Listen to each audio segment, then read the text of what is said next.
عصفت رياح البرد داخل أضلعي، فتمزقت من عصفها أحشائي. شفتاي جافت من صقيع عارم، وتجمدت في داخل أعضائي.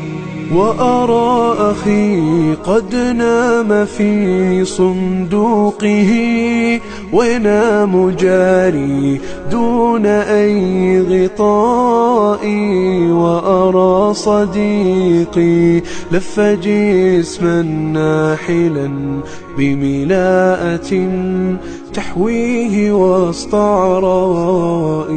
ورأيت أمي لم تنم في ليلها، سهرت لتحضننا كمثل ردائي. ورأيت أرصفة الشوارع مرقدا، نصلى بها فننام بعد عناء. عصفت رياح البرد داخل أضلعي، فتمزقت من عصفها أحشائي. شفتاي جافت من صقيع عارم، وتجمدت في